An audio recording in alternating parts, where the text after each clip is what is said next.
But we also have to take note na marami ring tinayuan ang INC na hindi lamang para sa kanilang pangsariling politika or para sa kanilang sariling kapakanan. Kasi may mga stand sila that would really benefit the nation. And in this case, itong stand na to ng INC na gusto nila ng search for truth and justice, imbestigahan ng flood control, paulit-ulit itong inilalabas sa kanilang mga programa. These are calls that will benefit all of us, not only INC. INC started speaking out doon sa mga mga katarantaduhan sa pagbendalo. And I'm so glad kineri nga ng INC ang bendalo na yan eh. 'Di ba? Ang sigaw ng INC ngayon is basically the sigaw of any ordinary Filipinos na nakakaalam ng kung ano ang tama at mali. Okay? So, sinabi ko na to sa inyo. Okay? Nagsa-start pa lang ang rally, nasa EDSA pa lang ang rally. Sinabi ko na to sa inyo na ida-downplay nila ng bonggang-bongga ang, ida-downgrade nila ng bonggang-bongga ang rally ng INC simply because natatakot sila na makapagpalabas ang INC ng enough na tao sa kalsada, okay? Kasi merong history ang INC na kaya talaga nila makapaglabas ng tao makapagpalabas ng tao ng marami. Let us join INC, let us support them. Ang priority dapat ngayon is mapalabas ang tao, as many as possible. Sino-sino ba yung mga partido na hindi magbe-benefit politically sa nililid ng INC na rally na ito? Of course, the mainstream media. 'Di ba? Yung mga sumusuporta kay Bongbong Marcos, this is not good for them. 'Di ba? This is not good for them because this administration has been trying to hide the real situation on the flood control corruption. Kaya nga, hindi ba kayo nagtataka, lahat ng mga suportado ang administrasyon na to galit sa INC? Kasi sa totoo lang, madali nang paghiwalayin ang mga gago sa mga si Direk nag-reply. At dito, madali na kasi ngayon na ma-determine yung mga tao na ayaw manawagan sa investigasyon ng flood control. Ito yung mga pinoprotektahan ang mga crocodile sa House of Representatives, sa Senate at sa Malacanang. Ganun lang kasimple. So if you are not calling for accountability dito sa trilyong flood control projects na ninanakaw, diba? You are enabling this corrupt government. Okay? Kung ano man ang ginagawa ngayon at nangyayari ngayon, it does not benefit those who support this administration. Okay? So, yung mga partido na galit sa nangyayari ngayon, ito yung mga sumusuporta sa BBM administration. So, let us expect them na mamaliitin tayo, hindi nila i-cover ang nangyayari ngayon, hindi nila bibigyan ng credibility. And like I said, ang mga ito ay yung mga galit sa mga Duterte at yung mga nasa mainstream media. They would never allow INC to dictate the tempo.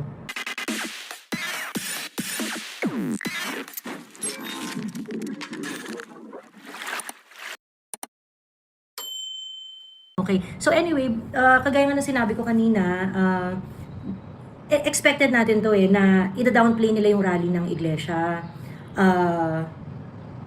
Talagang mamaliitin nila, sasabihin nila, hindi naman na malaki ang crowd ng INC, mga ganyan-ganyan, wala namang sumama, para lang to sa isang tao, ganyan-ganyan, okay? But let us always bring the conversation dun sa substance. Bakit ba nagrarally yung mga taga-INC? Bakit ba yung mga non-INC ay sinusuportahan itong rally na ito, okay? Una-una, because INC has a call that is for everyone. 'Di ba? Okay?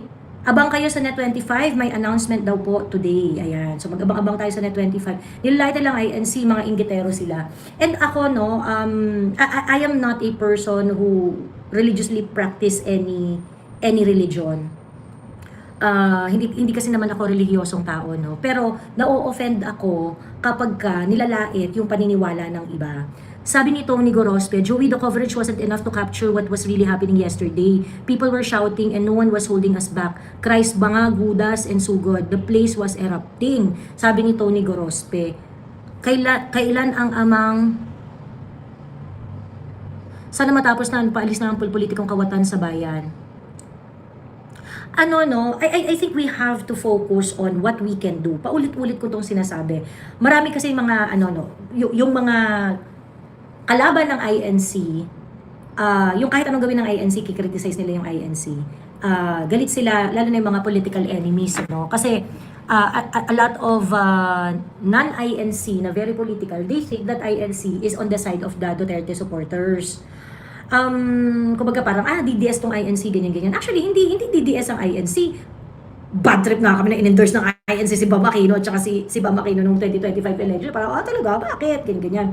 It's just that the Duterte supporters are not as rabid as those people na hindi nila trip yung INC. Kasi kung kunwari, yung INC, pagdating ng election, meron silang mga sinusuportahan. Sana suportahan ng INC si ganito. Tapos hindi ibibigay ng INC.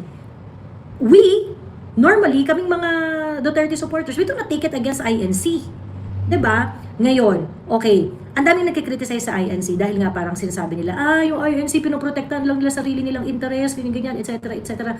Well, it is a religious denomination and you can expect that they have to protect their own interest to certain extent, okay?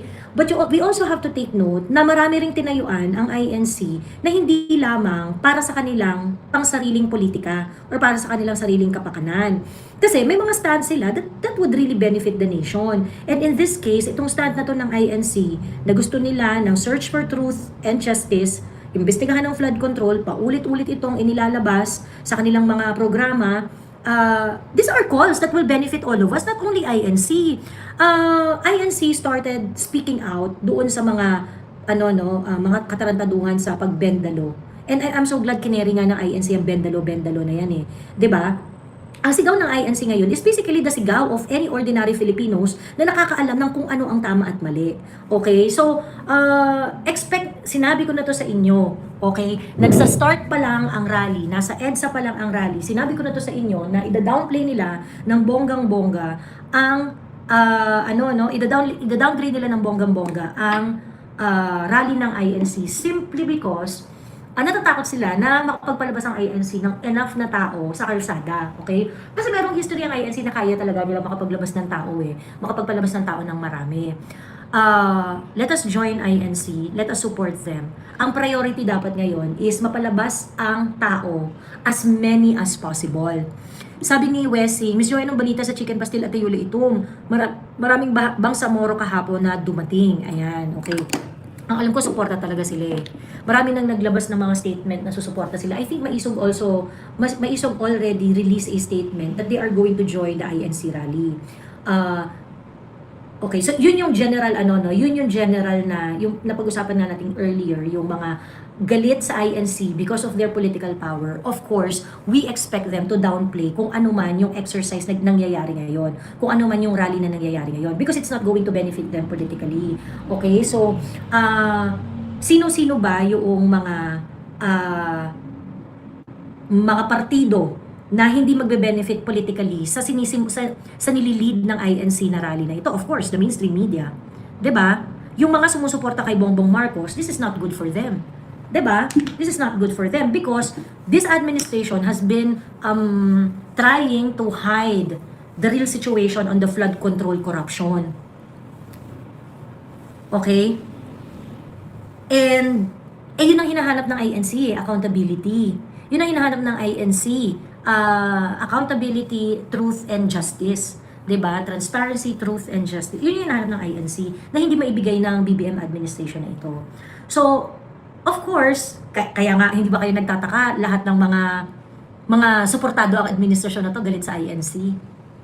Kasi sa totoo lang, madali nang paghiwalayin ang mga gago sa mga si Derek nag-reply. At dito, madali na kasi ngayon na ma-determine yung mga tao na ayaw manawagan sa investigasyon ng flood control. Ito yung mga pinoprotektahan ang mga crocodile sa House of Representatives, sa Senate at sa Malacanang. Ganun lang kasimple. So if you are not calling for accountability dito sa trilyong flood control projects na ninanakaw, diba? You are enabling this corrupt government. Okay? INC is calling for accountability sa lahat ng mga nakawan sa flood control. And they have shown it in their videos every day. Yung mga flood control na palpak all over the Philippines. Namamatay po ang mga kababayan natin dahil dito sa korupsyon na ito.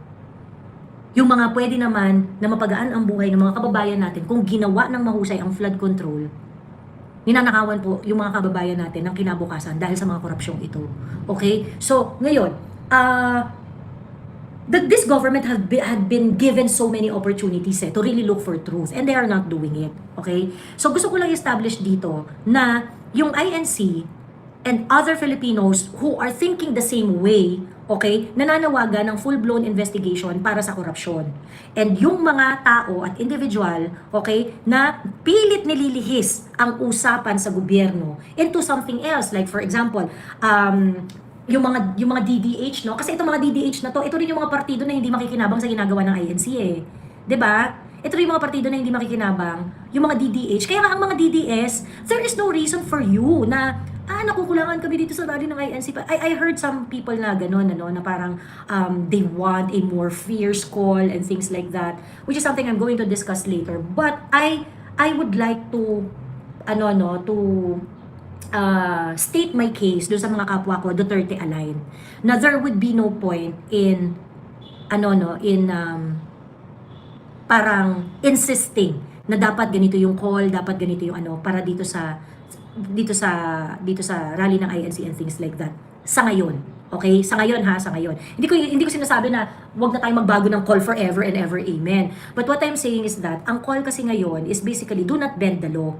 'Di ba? Do not bend the law. Let's look for transparency, accountability, and let us shout with them doon sa call na yon. Okay? Walang problema dyan. Okay yan. Bakit? Kasi nga, whatever it is that INC is giving right now, teka lang, nainitan ako ha.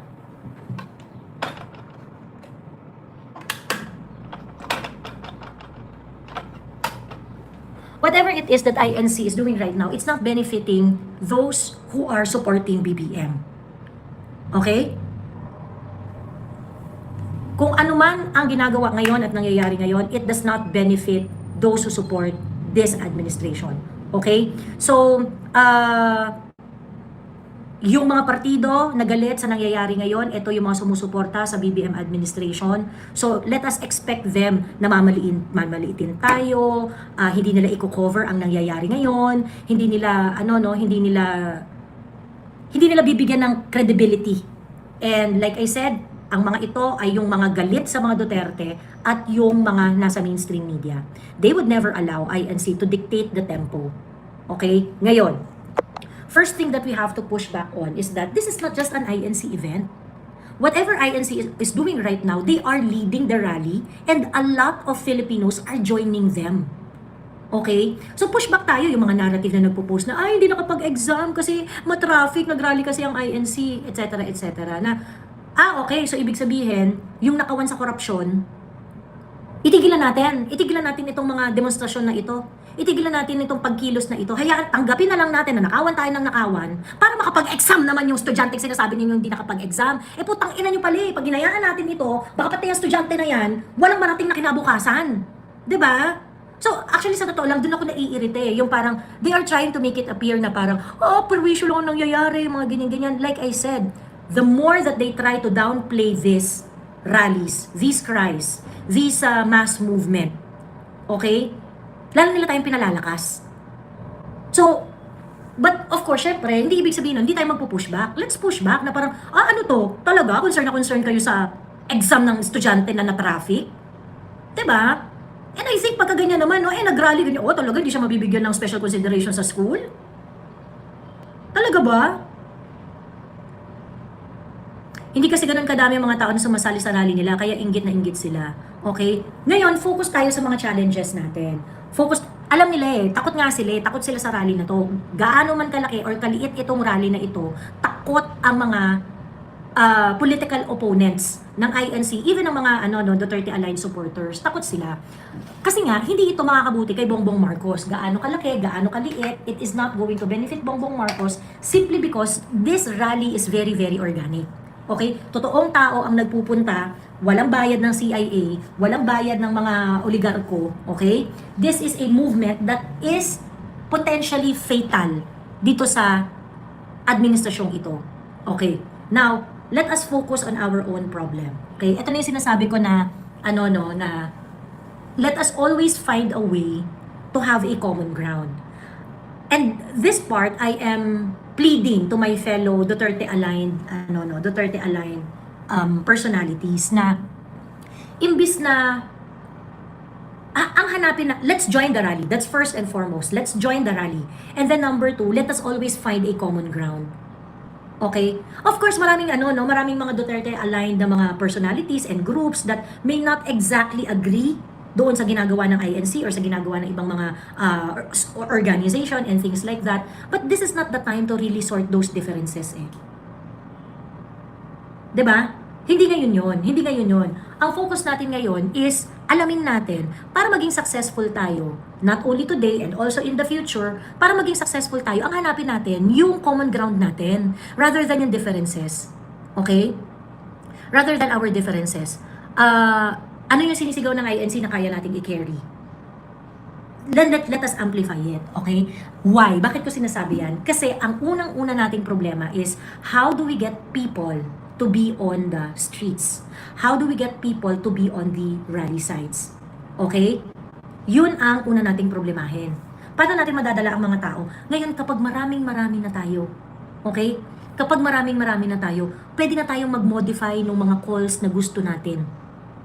Pwede na nating dalhin yung mga hinaing natin. Kung gusto niyo ng Marcos resign, which is, actually ako, Marcos resign talaga ako, ganyan. Wala namang iglesyang nagbabawal sa akin na manawagan ng Marcos resign. It's just that, yung iglesia kasi, kumbaga, parang hindi pa sila ganun ka-blunt dun sa Marcos resign. And this is a point of issue to a lot of participant doon sa rally. Yung iba, walang mangyayari dyan kasi hindi naman Marcos resign yan, ganyan. For me, it's irrelevant. Dapat, kung nakakabuti, kung hindi nakakabuti sa administration yung demonstrasyon, go tayo dyan. First order of business, paramihin natin ang paramihin ang tao sa kalsada. At pag marami ng tao dyan sa kalsada, it is easier to be blunt.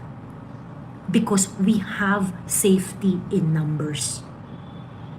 Let's think about that.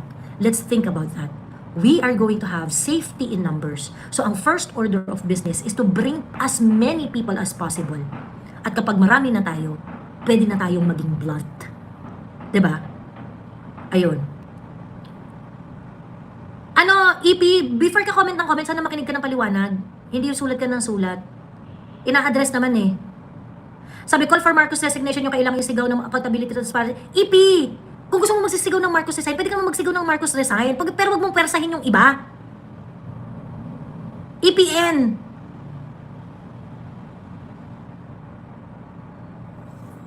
Naiintindihan nyo ba yung discussion? Putang ina, comment ka ng comment dyan, kaya nakikinig sa sinasabi ko eh. Diba? Hinaharangan, paano dadami, sabi ni NRY. Yeah, merong hinaharangan. Pero marami pa rin nakakarating. So, yun yung challenge. How do you get yourselves to be on the site? 'Di ba? How do you get yourselves to be on the site? Kasi may nakakarating eh. 'Di ba? That is something that you also have to figure out. Ito yung mga sacrifices na kailangan nating gawin. So first order of business, we really have to be on the site. 'Di ba? Pumunta tayo doon, sumama tayo doon, 'di ba? And then if you have the enough numbers, then you can be blunt EPN. Putang ina, baka wala ka pa nga dyan sa rally, dami-dami mo nang gustong mangyari. Yun yung problem. Ang problem kasi doon sa iba, dami-dami yung gustong mangyari. Putang ina, nagdadala ba kayo ng warm body sa kalsada? Diba?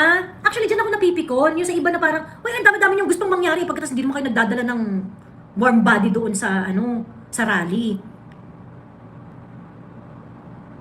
Sabi ni Wessing, Miss Joey, tingin mo ba pag ito nagtagal at lalong dumami ang tao, titiwala ba sa gobyerno ang PNP, AFP, PCG, ETC? Well, if there would be 3 million people on the ground at walang uwian, there should be no reason para hindi tayo pamunuan ni Inday Sara, para hindi tayo suportahan ng PNP and AFP.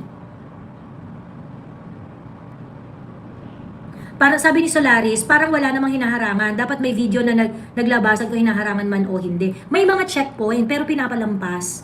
Actually, ito nga yung sinasabi rin ng nung mga nakausap ko na mga mga parallel groups. Pwede kasi na sila lang rin yung nagpapakalat ng hinaharangan, ganyan, para ma-turn off yung mga pupunta at hindi na pumunta. Kasi meron talaga mga checkpoint pero pinapalampas naman. So as long as tawag dito, as long as pinapalampas kayo sa checkpoint, walang problema.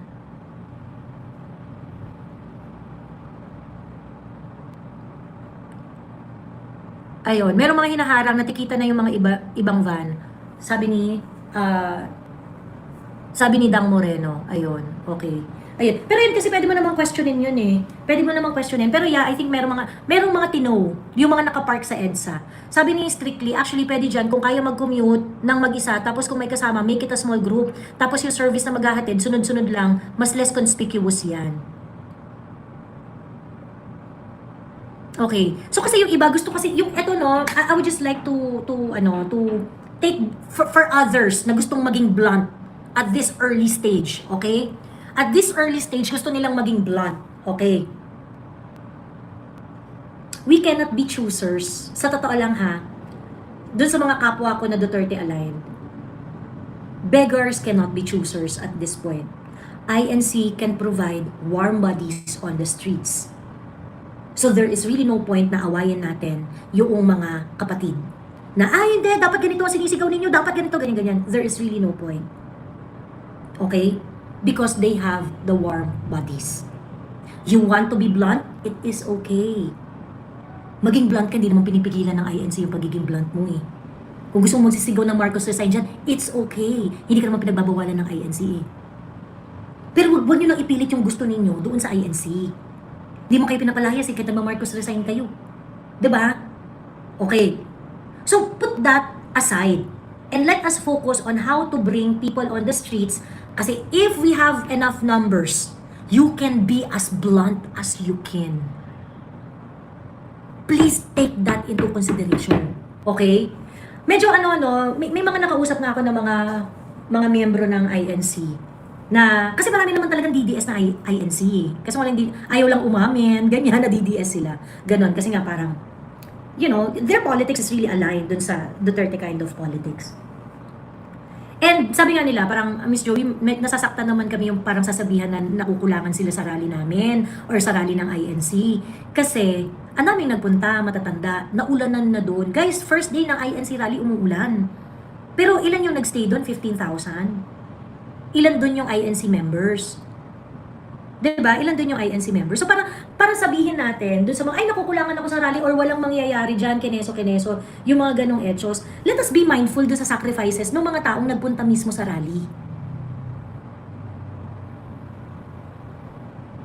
Maraming matatanda dyan, nag-tent, nag-pitch ng tent, natulog sa bangketahan, diba?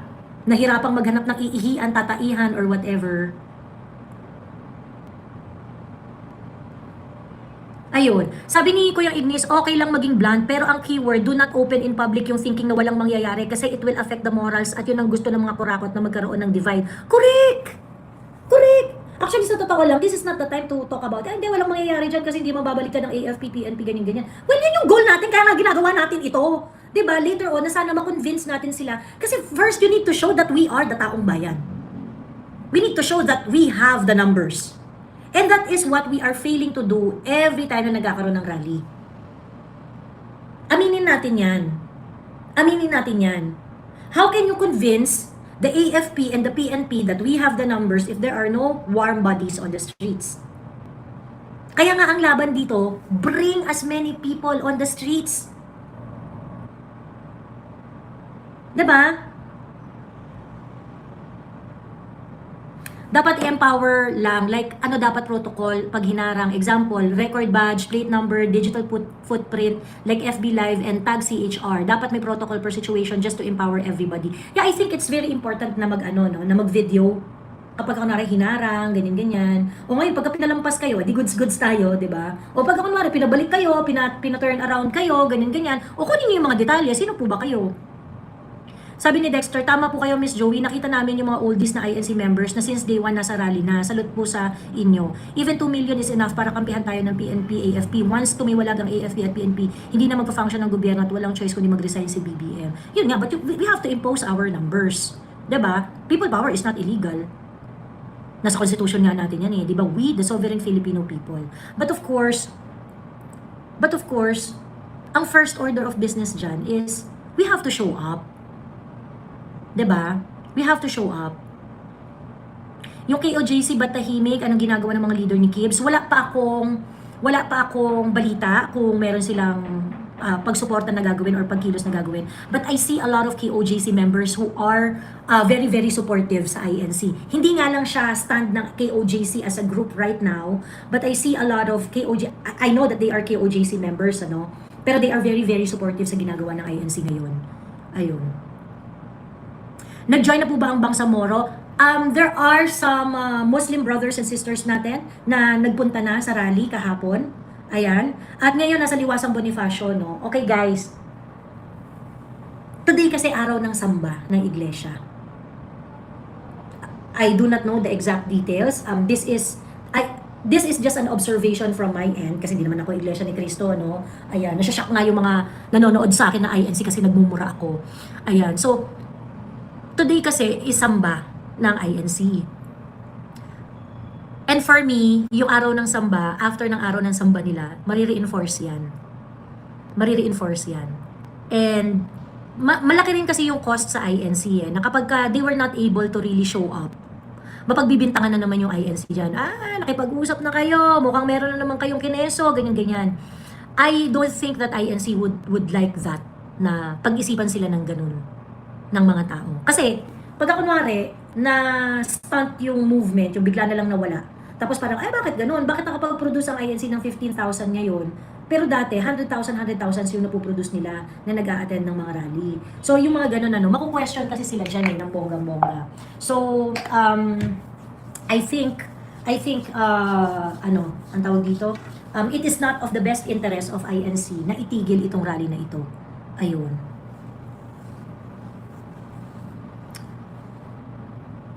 May kaso po si Marcoleta dahil involved ang insurance company ng asawa niya sa flood control mess, sabi ni Sheila E9X. Sheila, yung insurance company, is it a regular part of any flood control projects or not? What is the exact participation of the wife of Marcoleta in that situation? Sheila E9X. Kasi yung asawa ni Marcoleta is an independent director of that insurance company. There is nothing irregular doon sa pagbibigay nila ng insurance company na yun, ng insurance na yun sa mga project. Because all projects would need to have insurance. So, anong benefit ng asawa ni Marcoleta dun sa pagiging independent director niya?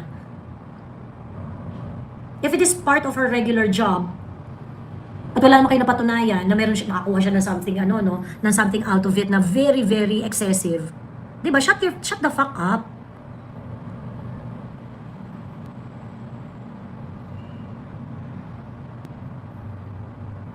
Ayun.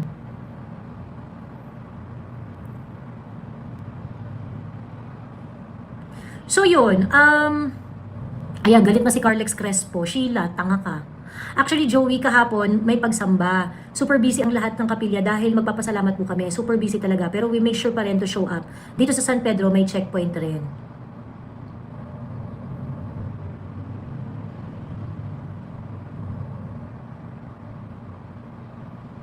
Ayan, sabi ni Tony Gorospe, guys, first thing you need to do is go there with us, then voice out what you want to voice out. No one will hold you back. We can't explicitly say that in public, but read between the lines, guys. Don't just trend your frustration, turn it into action. Labas na, guys, tara na, correct. And, for me kasi, hindi rin healthy yung parang, magjo-join ako, baka hindi naman mapapatalsik si bangag niyan, ganyan. Actually, hindi tayo sigurado. Hindi tayo sigurado. And, maging successful tayo this time around o hindi, huwag kayong mapagod. Huwag kayong mapagod makipaglaban para sa bansa. 'Di ba? Yung mga willing and able, kita-kita tayo mamaya sa Liwasan. Tama na yung pagiging keyboard warrior, sabi ni Carlex. Sa Cavite, bago mag-coastal, may checkpoint. Yeah, marami talagang checkpoint, no? But ang importante is pinapalampas. Ayun, ang importante ay pinapalampas. So, lupit ni Kong Liviste, tangan-tangan, mga Batanggenyo since day one. Love na love talaga siya ng mga tao. Sabi ni Strictly meron kasing impact kita na nag-send sa akin ng video ni Leandro Liviste. Tapos ini-interview siya, tapos di ba naka-t-shirt siya na white, tapos naka-maong jeans siya. Tapos sabi nung nag-send sa akin, Ate Joey, si Leandro Liviste may pasantol. Send mo kay Daryl Yap. Send ko kay Direct Daryl Yap. Direct, ganun, may pasantol si may pasantol si Leandro Liviste sa Liwasan ganyan. Tapos sinend ko yung video. Sabi ni Rick, gaga. Ayan. Okay, ang hirap sa Pilipinas kung sino pa ang mga taong nagko-call out sa administrasyon na to, tinatawanan pa. Katulad ng mga self-righteous pinklawan, urat na urat ako, lalo na sa mga Gen Z na know-it-all. Ayan, okay, let us push back. Okay, and I see a lot of INC members who are very, very vocal to their support sa rally ngayon. And some members are saying na wala akong pakialam sa inyo kahit anong sabihin, hindi ako aalis, hindi magbabago ang paniniwala ko, hindi magbabago ang faith ko for the INC and for what we are doing today, because INC ako and at the same time Pilipino ako. Those are really good words, no, coming from some INC members. And let us also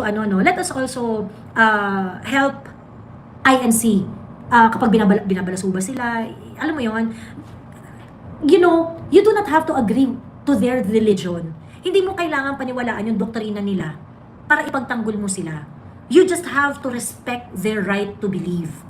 And for me, talagang sabi ko nga sa inyo, I grew up in a family na very, very religious. Okay? Very, very devoted Catholic talaga yung magulang ko. As in. And hindi ako agree dun sa mga pinagagawa nila, sa mga paniniwala nila or whatsoever. But their religious belief made them good people. And hindi ko kailangang paniwalaan 100% yung Catholic faith para ipagtanggol yung magulang ko dun sa kanilang pinaniniwala. What I want is for everyone to fucking respect whatever religious belief one has. 'Di ba? So, yung mga nambabalasuba sa INC na parang, kulto kayo. Ayun kasi yung putang ina ninyo, kayo nga Diyos nyo si Bongbong Marcos eh. 'Di ba? Minura-mura nyo na ng sangkaterba pagkatapos balik loob kayo. Wow! 'Di ba? Miss Joey, ang off lang ng INC member na binira yung Duterte supporter, kailangan natin ng isa't isa para sa common goal. Sino yung nagbira? Sino yung INC na nagbira sa Duterte? Baka naman kasi I don't think gagawin niya ng INC. Baka naman hindi yan INC member. Magandang umaga, maliban doon sa mga taong makapon na ewaga sa sakripisyong ginawa ng mga kapatid natin na INC. Lakas makatawag ng kulto, kayo nga hinayo pa karap-harapan, ginagago, quiet pa rin kayo, sabi ni Strictly. Sino yan Riva Queen? Sabi ni Jack Hammer, ang point dyan, mali ba o tama ang pinaglalaban? Yeah, yun yung tanong. 'Di ba? Mali ba ang pinaglalaban ng INC o tama? Yeah, nandiyan yung tunay na labanan. So punta tayo sa substance. Ang problema kasi, yung mainstream media ngayon, they do not really look at the substance. Ang focus nila, whenever they cover the INC rally, which is joined by a lot of Filipino people rin naman, whenever they cover this rally about truth and justice, at itong anti-Bendalo rally na to. Dapat yun ang tawag natin no? Anti-Bendalo rally. 'Di ba? Anti-Bendalo rally sa Liwasang Bonifacio. Ayan. Every time kino-cover ng mainstream media, ang pag-cover nila, yung may mga na-traffic na istorbo, ganyan-ganyan, itong mga kulto, ganyan, pang down. So we all have to push back dyan. Ganon. Ngayon kung kunwari merong INC na kinocall out yung mga Duterte supporter, syempre, we also plead with them na there is also no point para awayin nyo yung mga Duterte supporters at this point in the game, because we are more than willing to support the call of INC, because the call of INC is not only for themselves, it is for everyone, and it is something that Duterte supporters are also carrying. 'Di ba? Ang mga Duterte supporters naman never naman ang tawag dito, never naman na hindi part ng politika ng mga Duterte supporter ng na self-serve. Like for example, yung mga Duterte supporters nga naiintindihan nila na hindi si Inday Sara ang nararapat na mamuno sa mga rally. Why? Because Inday Sara is just too decent. 'Di ba? Para pangunahan ng isang rally na siya ang magbe-benefit possibly. 'Di ba? Hindi naman self-serving ang mga talagang hardcore ng mga Duterte supporters, and it is not part of the politics of the Duterte supporters na maggawa ng mga bagay-bagay na self-serving. Ganyan. Even in the case of PRRD, the Duterte supporters are not saying na hindi, wag niyong kasuhan si PRRD, wala siyang kasalanan, ganito ang ginawa ni. Walang ganon. Ang sinasabi ng mga Duterte supporters, if you really think na merong kasalanan si PRRD nung siya ay pangulo, if you really think na meron siyang pinagpapapatay senselessly, file a case, bring him to court before a Filipino judge, before a Filipino court, before a Filipino prosecutor. Ganun ang esensya ng politika ng mga Duterte aligned na mga supporters. And yung mga ibang Duterte supporter na medyo may self-serving yung mga inaano nila, kinakorek rin sila ng mga ibang Duterte supporter. Hindi naman ganyan ang panawagan ni PRRD Sinasabi ni PRRD, kung gusto niyo ako ikulong, pwede niyo naman ako ikulong dito sa Pilipinas. Basta, kasuhan niyo ako sa harap ng Pilipinong korte, Pilipinong judge, at Pilipinong prosecutor.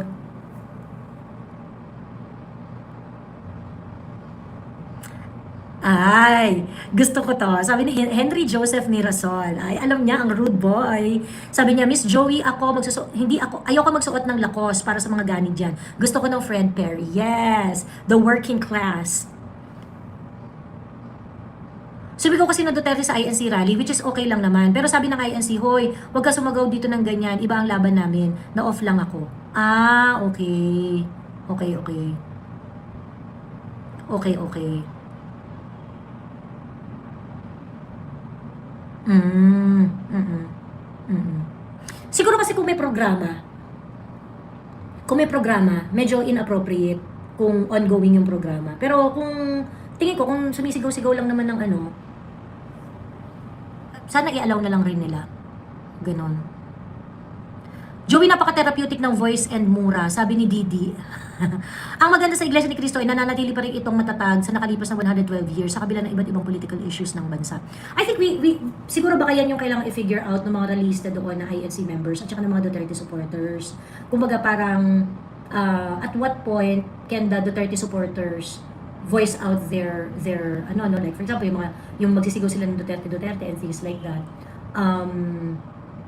Pero kasi sana huwag muna nating pag-awayan yan.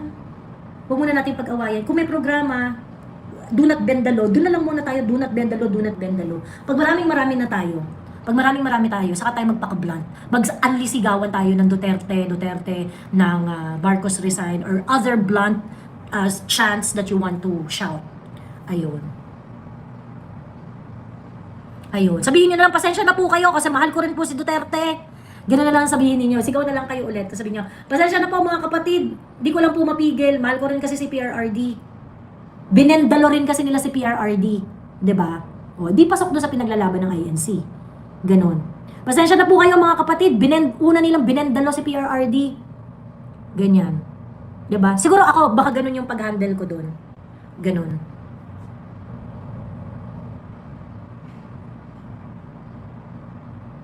Correct. That's why need talaga natin ng isa't isa. Normal lang yung altercation between INC and Duterte supporters kahit nga tayo nag-aaway-away. Basta do not take sides agad-agad. Correct. Lawakan po natin yung pag-iisip natin, okay? Lawakan natin ang pag-iisip natin. Alam natin kung ano ang dapat mangyari. Ang dapat mangyari, i-impose natin ang sarili natin through numbers.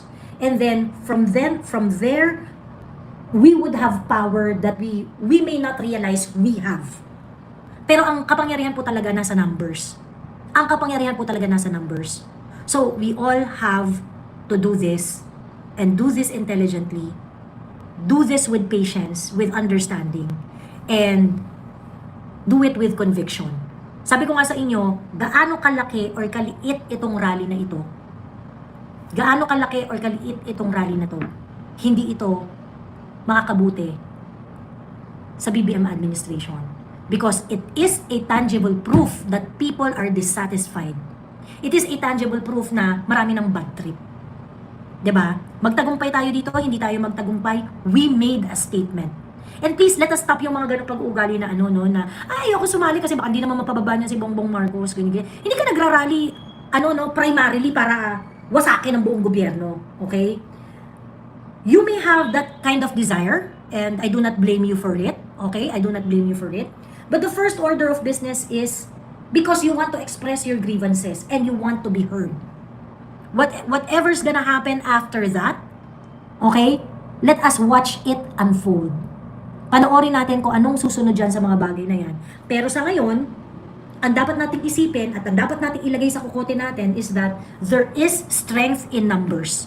Let us translate our strength into tangible proof that we have number and that we can show up and we can impose ourselves. And then, when we have done that, we have all the luxuries to be blunt. Ayun. Sa tingin mo, Miss Joey, dadami pa talaga to, tapos lalakas pa kaya to? Oo. Tingin ko. Pagkatapos ng samba ng INC. Pagkatapos ng samba. Ganon. And remember, Friday na bukas, Saturday, Sunday, walang pasok. So, just show up. As much as possible, show up. Ganon. Ngayon, huwag kayong ma-frustrate. Mauuwi ba to doon sa desired result ninyo o hindi? Huwag kayong ma-frustrate. ng todo-todo na, ay, abandon ko na kasi wala naman nangyayari. Hindi ganun, guys.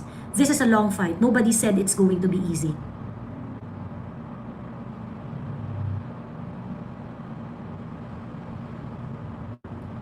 Ayun. Okay? So, yun ang ano, yung mga kasama namin, may work lang daw, satsan sa sali. Ayun. Hindi pa kami makabuhos ng tao. May pagsamba at incoming anniversary Thanksgiving, July 27, 2026. This is the significant date, 112 anniversary and SONA. Buong Metro Manila members ng INC kaya na yang punuin. Kaya wag mag-alala kung dadami ba. Ang isipin natin paano ka-attend at ambag mo sa rally. Correct. Ganon. Let me just talk about few things today before ako mag-end live. Meron silang pinalabas today na middle income country na daw ang Pilipinas. Saan ba yung kaputahan na yun ni Bongbong Marcos? Teka.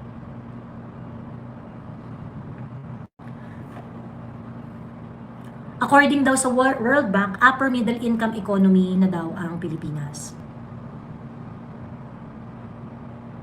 Well, ang yumayaman lang, yung mayayaman. Diba? Parang hindi nagtitrickle down yung opportunity. Sabi ni Princess, paano kami makakapunta yung hinaharang kami bago makapasok sa Bulacan? Paano hinaharang, Princess? Pinapalampas naman. May checkpoint pero pinapalampas, Princess.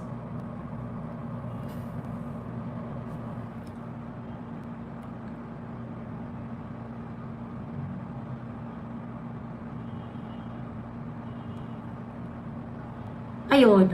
Yung mga nagsasabi na paano kayo makapunta hinaharang, ganyan. Pag hinarang po kayo, i-record po ninyo, tapos i-post rin ninyo. Kasi importante rin yan para sa laban natin. Okay? Ngayon, maraming checkpoint. Marami rin talaga na may checkpoint, pero pinapalampas naman. Ayun. Hinuli yung sinasakyan namin, sabi ni Princess Baltan. Sabi ni G. Dumaging, public commute na lang para di obvious. Ayun. O tapos parang mangyari, susunduin na lang kayo. Baka pwedeng ganun. Huwag mo nang isipin kung anong mangyayari sa hinaharap, ang isipin natin kung anong magagawa natin ngayon. And every time there is a call, magsama-sama tayo. There is a strength, there is a strength in numbers. Actually, yan lang talaga dapat ang priority natin ngayon. Okay, so what they are trying to do now? O ngayon, nag-hearing na itong si Risa Ontiveros, may kapekpekan naman siya mga pinaggagawa, di ba? Ang dami na namang galit kay Risa Ontiveros dahil sa kapekpekan niyang hearing, di ba? And sa totoo lang, feeling ko minsan parang tangina na nanadya si Risa Ontiveros eh.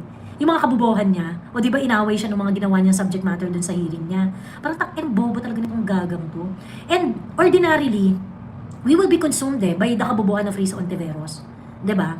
Pero let us not allow ourselves to lose focus.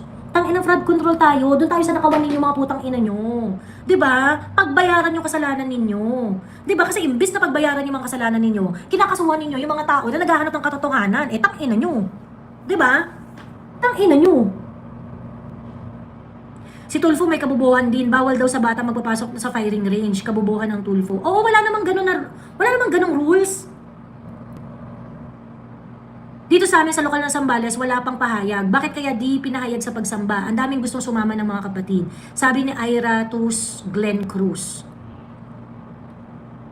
Sabi ni Strictly third day na guys, the fact na di nagwe-waiver ang INC, we should actually be encouraged by that kasi regardless of numbers na nanatili silang tumitindig. And like I said, they are also taking huge risk here.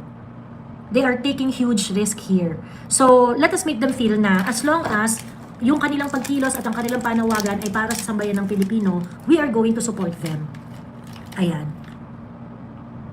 Sabi ni Tony Gorospe, it's true na hinaharang. Diniscuss na din sa saganang mamamayan ang ginawa nilang excuse yung permit to travel since walang franchise yung mga provincial buses. Okay. Ayun. Okay, may mga hinaharang ha, pero meron namang mga pinapalampas. So, i-expect na, yun yung challenge sa atin eh. How can we get past the checkpoint? So, baka kailangan, yun nga, mag-commute or baka mamaya pwede private car ang gamitin, yung mga ganong etos. Pero, ang alam ko correct naman ako dito ng mga Italians. Yung ILC mismo, hinahanapan na nila ng solusyon yan. Na makapag-move sila ng mga tao, nalalampas sila sa checkpoint. So, yung mga permit to travel, permit to Cameroon, ganyan-ganyan. Tapos yung mga Nag-organize na sila ng mga ng mga sasakyan. Nag-organize na sila ng mga sasakyan na maghahatid ng tao. Ayun. So, yun. Okay siya, sige na, magpapaalam muna ako saglit. Magabang-abang tayo. Andun sa Liwasang Bonifacio si Congressman Leandro Leviste. Ayan. Pero kapag police at MIF, walang masyadong issue. Sa LTO, madami. Oo nga. Dami lang isos balungos, ano? Ayun. Okay? So, anyway, tuloy-tuloy po tayo laban. Huwag po tayo paghinaan ng loob. At habang minamaliit nila ang mga ginagawa natin, lalo tayo dapat tumatapang.